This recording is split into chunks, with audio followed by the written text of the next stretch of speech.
കാസർഗോഡ് ഹനാൻ ഷായുടെ സംഗീത പരിപാടിക്കിടെ ഉണ്ടായ തിക്കിലും തിരക്കിലും നിരവധി പേർക്ക് പരിക്ക്. ജില്ലാ പോലീസ് മേധാവി നേരിട്ടെത്തി പരിപാടി നിർത്തിവെപ്പിച്ചു. ആളുകളെ പിരിച്ചുവിടാൻ പോലീസ് ലാത്തി വീശി. കാസർഗോഡ് പുതിയ ബസ് സ്റ്റാൻഡിന് സമീപമുള്ള ഒരു ഗ്രൗണ്ടിലാണ് ഈ പരിപാടി സംഘടിപ്പിച്ചത്. ഇവിടെ ഇതിനോടനുബന്ധിച്ച് പ്രദർശനവും ഉണ്ടായിരുന്നു. ഇന്നത്തെ അവസാന ദിവസമാണ്. അങ്ങനെയാണ് ഈ ഹനാൻ ഷായുടെ സംഗീത പരിപാടി നടക്കുന്നത്. ഇതിൽ ഈ ഗ്രൗണ്ടിൽ നിന്ന് വരുന്ന വളരെ കുറച്ച് ആളുകളെ മാത്രം ഉൾക്കൊള്ളാൻ പറ്റുന്ന ഒന്നാണ്. ഉള്ളിലുള്ള ആളുകൾക്കാൾ കൂടുതൽ ആളുകൾ പുറത്ത് കാത്തു നിൽക്കുന്ന ഒരവസ്ഥ വന്നു. അങ്ങനെ തിക്കും തിരക്കും ഉണ്ടാവുകയായിരുന്നു.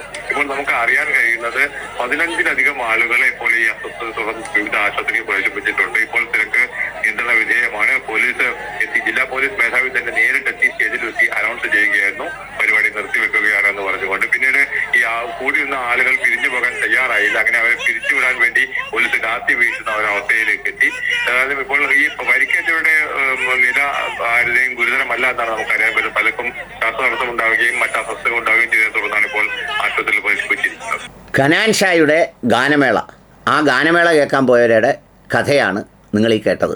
ഇതിനു മുമ്പ് കരൂരിൽ വിജയുടെ യോഗത്തിനെത്തി ആളുകൾ മരണപ്പെട്ടപ്പോൾ ഒരുപാട് ആളുകൾ വീടുകളിലൊക്കെ ഇരുന്ന് ചോദിച്ചിരുന്നു, ഇവന്മാരെന്താ ബോധമില്ലേ, പ്രാന്താന്നോ, ഇത്രയും ആളിനിടയ്ക്ക് തള്ളിക്കയറി പോയത് എന്തിനാ, ഇങ്ങനെയൊക്കെ ചോദിച്ചിരുന്നു.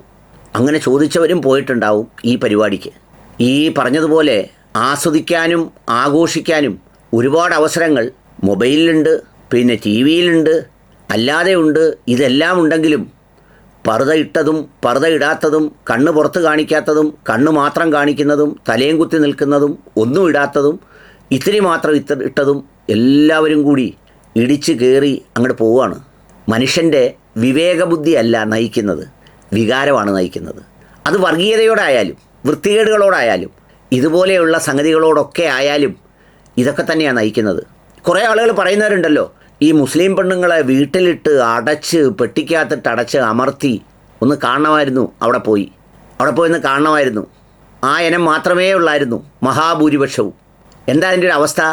നമ്മൾ സാധാരണ വിചാരിക്കുന്ന പോലെ നിങ്ങളൊക്കെ കാണുന്നത് പോലെയോ പറയുന്നത് പോലത്തെ അവസ്ഥയല്ല ഇന്നത്തെ മുസ്ലിം സ്ത്രീകൾക്ക്. ഇന്ന് ബാക്കി ഏത് സമുദായത്തെക്കാളും ചരടില്ലാതെ, വളയമില്ലാതെ, കയറില്ലാതെ ജീവിക്കാനുള്ള സൗഭാഗ്യങ്ങൾ വാരിയല്ലൊടിഞ്ഞ് പേർഷ്യയിൽ നിന്ന് അധ്വാനിക്കുന്ന കാശുകൊണ്ടും ജീവിതം കോഞ്ഞാട്ടയായ ചില മക്കൾ അയച്ചു കൊടുക്കുന്ന കാശുകൊണ്ടും ഏറ്റവും കൂടുതൽ ആസ്വദിക്കുന്നത് ഇത്താമാരാ. പേരിനൊരു പർദ്ദയുണ്ടാവും, ദോഷമൊന്നും പറയരുത്. ആ പർദ്ദ ഇടുന്നതോടുകൂടി ഈ ആൾ പൂർണ്ണമായും ഇസ്ലാം മതത്തിൽ പ്രവേശിച്ചു. പിന്നെ ബാക്കിയുള്ളതൊന്നും അത്ര വലിയ വിഷയമൊന്നുമല്ല. കാണാം, അടിച്ചു പൊളിക്കാം, തകർക്കാം, ബാക്കിയൊന്നിനും ഒരു വിഷയമില്ല. അതിനെ തടസ്സപ്പെടുത്തിയാൽ ആ തടസ്സപ്പെടുത്തുന്ന നിൽക്കുക വളരെ പഴഞ്ചനാണ്, ബോറനാണ്. ഇപ്പോഴത്തെ അവസ്ഥയിലായിരുന്നെങ്കിലോ ആ ശ്വാസം മുട്ടിയത് കുറച്ചു നേരവും കൂടെ പോലീസോടെ പോകാതിരുന്നായിരുന്നെങ്കിൽ ഒരു 10-25 മയ്യത്തുകൾ അടക്കാനുള്ള സാഹചര്യം ഉണ്ടായേനെ. പിന്നെ പേടിക്കേണ്ട കാര്യമില്ല, പോകുന്നത് സ്വർഗത്തിലേക്കാണ്. കാരണം ഹനാൻ ഷായെ കാണാനാണ് പോയത്. ഹനാൻ ഷായെ കാണുമ്പോൾ സ്വർഗത്തിലേക്ക് തന്നെ പോവുള്ളൂ. വല്ല ബാലമുരളി കൃഷ്ണയോ അല്ലെങ്കിൽ അങ്ങനെയുള്ള ആളുകളാണെങ്കിൽ ചിലപ്പം നരകത്തിലേക്ക് പോകാനുള്ള സാധ്യതയുണ്ട്. എന്നാൽ ഇത് സ്വർഗത്തിലേക്ക് തന്നെയാണ് എന്നുള്ള കാര്യത്തിൽ യാതൊരു തർക്കവുമില്ല. എന്തൊരു ആവേശവും ലഹരിയുമാണ് ഈ സമുദായത്തിൽപ്പെട്ടവർക്കെന്നറിയാമോ? ഇടിച്ചങ്ങ് കയറാൻ, തള്ളി മരിക്കാൻ അവസരം കിട്ടുന്നില്ല എന്നാണ് പറയുന്നത്. ഇതിവിടെ മാത്രമല്ല കാണുന്നത്. നമ്മൾ ഈ വൈകുന്നേരങ്ങളിലെ ബീച്ചിൽ ഒക്കെ ഒന്ന് പോയി നോക്കണം. അവിടെയൊക്കെ ബോർഡ് വെച്ചിട്ടുണ്ട് അകത്തേക്ക് ഇറങ്ങരുത് എന്ന്. എന്നാലും ഇറങ്ങാൻ മുൻപന്തിയിൽ നിൽക്കുന്നത്, ക്ഷമിക്കണം, കൗമാരക്കാർ കഴിഞ്ഞാൽ പിന്നെ സ്ത്രീകളാണ്. ഇറങ്ങരുത്, അപകടമാണ് എന്ന് പറയുന്ന ഭർത്താവ് ഭയങ്കര പഴഞ്ചനാണ്, ബോറനാണ്. കാല് നനയ്ക്കാൻ പറ്റിയില്ല. ചിലപ്പോൾ കാല് നനയ്ക്കുക മാത്രമല്ല, മുഴുവൻ നനഞ്ഞു കുതിർന്ന് ഇനി ഒരിക്കലും നനയ്ക്കാനാകാത്ത വിധമുള്ള സംഗതിയിലേക്കൊക്കെ എത്തിപ്പെടാനുള്ള യാത്രയാണെന്ന് പോലും തിരിച്ചറിയുന്നില്ല. ഒന്ന് ആലോചിച്ച് നോക്കൂ. നിങ്ങൾ ഈ ഇതിൽ മാത്രമല്ല, തദ്ദേശ സ്വയംഭരണ സ്ഥാപന തിരഞ്ഞെടുപ്പ് എടുത്തു നോക്കൂ. ഞാൻ പറയുമ്പോൾ ദയവായി ഞാനൊരു സ്ത്രീ വിരുദ്ധനാണ് എന്നൊന്നും വിചാരിച്ചു കളയരുത്. ഇവരെന്തെങ്കിലുമൊക്കെ സംഗതികൾ ആസ്വദിച്ചാൽ, അഴിമതിക്കാരുടെ കാര്യം എടുത്തു നോക്കിക്കോളൂ.